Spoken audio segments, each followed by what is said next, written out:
Hello भाई लोग, तो स्वागत है आप सबका अपने यूट्यूब चैनल बाइलेंस पे। और आज हम इंजीनियरिंग मैथमेटिक्स में इम्प्रॉपर इंटीग्रल का टॉपिक देखने वाले हैं। तो बने रहिए वीडियो के एंड तक ताकि आपकी इम्प्रॉपर इंटीग्रल पे पकड़ मजबूत बन जाए। लेकिन उससे पहले भाई प्रॉपर इंटीग्रल पर नज़र मार लेते हैं। तो देख भाई, प्रॉपर इंटीग्रल मतलब जब हम किसी फंक्शन का इंटीग्रेशन करते हैं फाइनाइट लिमिट्स के बीच और फंक्शन उस रेंज में कंटिन्यूस होता है तो उसे हम प्रॉपर इंटीग्रल्स बोलते हैं। जैसे कि यहाँ पे मैंने एग्जांपल लिया है 0 से 2 इंटीग्रेशन में एक्स स्क्वायर डी एक्स। अब इसका इंटीग्रेशन एक्स क्यूब बाई 3 होगा, वो तो आपको पता ही है।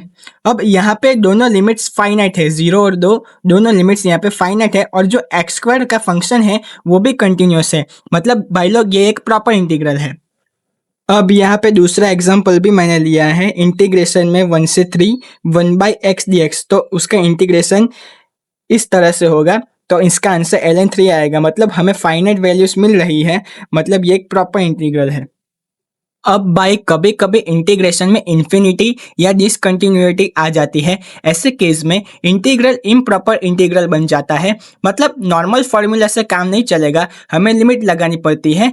इम्प्रॉपर इंटीग्रल्स के दो टाइप्स होते हैं। अब पहला टाइप ये है भाई लोग कि जब लिमिट इन्फिनिटी तक जाती है।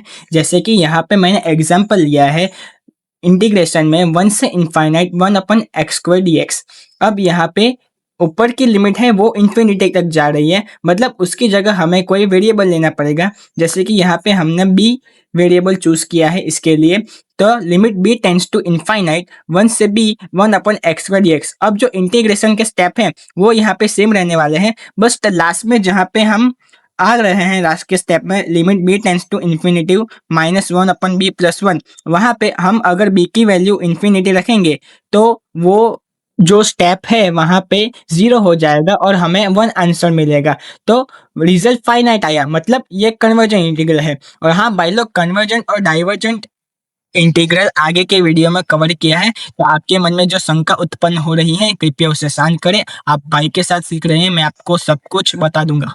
अब दूसरा टाइप है बाय लक जब फंक्शन बीच में ही अनडिफाइंड हो जाए। मतलब यहाँ पे मैं एग्जांपल लिया है 0 से 1 इंटीग्रेशन में 1/√x dx। अब यहाँ पे देखो लिमिट तो फाइनाइट ही है, कोई इन्फिनिटी की लिमिट नहीं है, लेकिन ये जो 0 है अगर हम इसको x की जगह रखेंगे तो फंक्शन इनफाइनाइट हो जाता है, जो कि हमें दिक्कत में ला सकता है। तो इसके लिए हम अब एक वेरिएबल का यूज करेंगे। यहाँ पे a वेरिएबल लिया है, तो देख सकते हो भाई लोग यहाँ के स्टेप में, यहाँ से मैंने अब limit a tends to 0 a से 1/√x dx गया है। और इंटीग्रेशन के स्टेप्स को फॉलो करते हुए लास्ट में जब हम आ गए हैं यहाँ पे limit a tends to 0 2 -2√a, वहाँ पे हम अगर √a में 0 की वैल्यू रखेंगे तो फाइनल आंसर हमें 2 मिलेगा।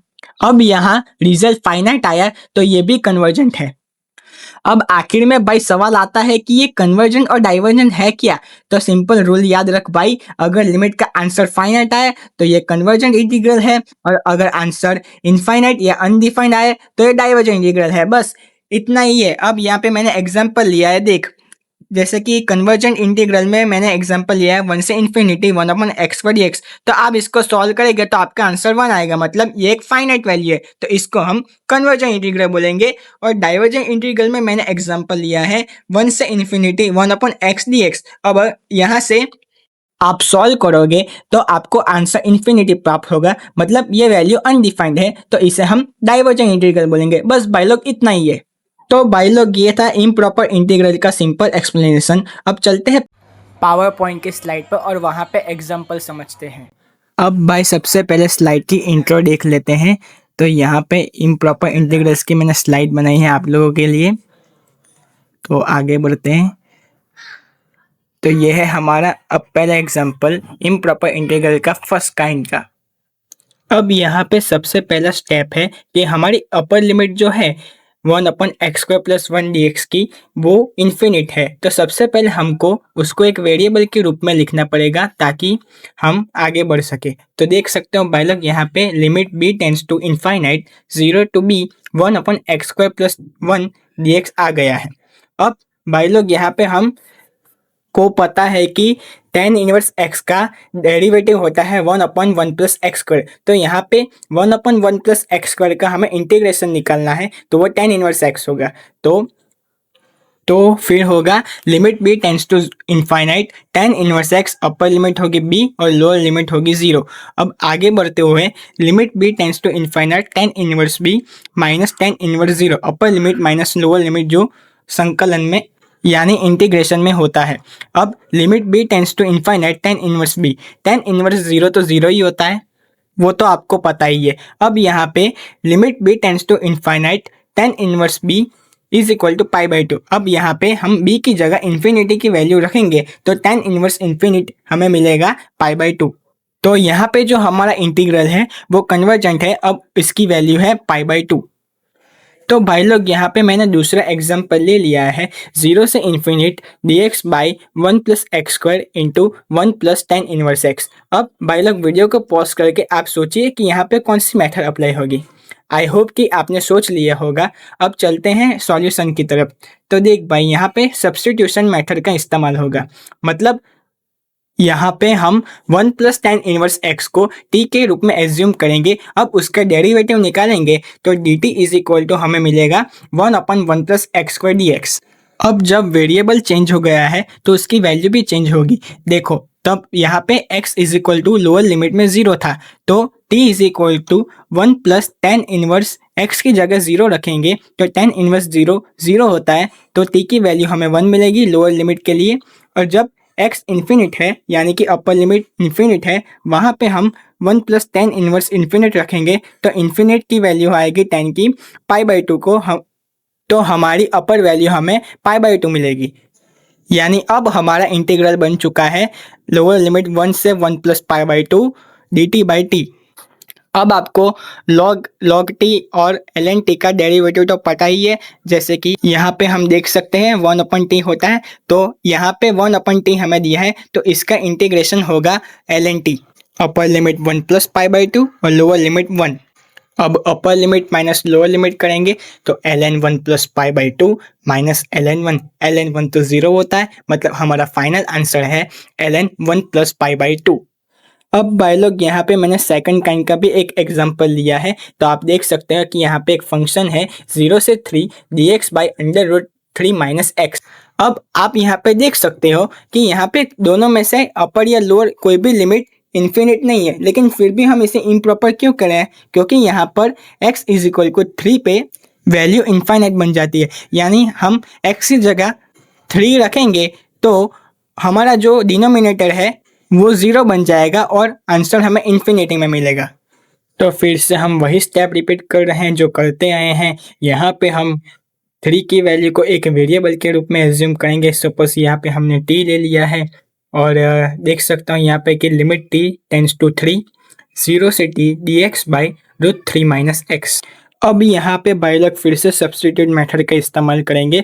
हम लोग 3 माइनस एक्स की वैल्यू को एज्यूम कर लेंगे y के वेरिएबल के बराबर और इसका डेरिवेटिव निकालेंगे तो dy के बराबर होगा माइनस dx। अब 3 का जो डेरिवेटिव है वो 0 होता है और x का विकलन यानी डेरिवेटिव होता है -1, तो इस रूप में हमें dy is equal to minus dx मिलेगा।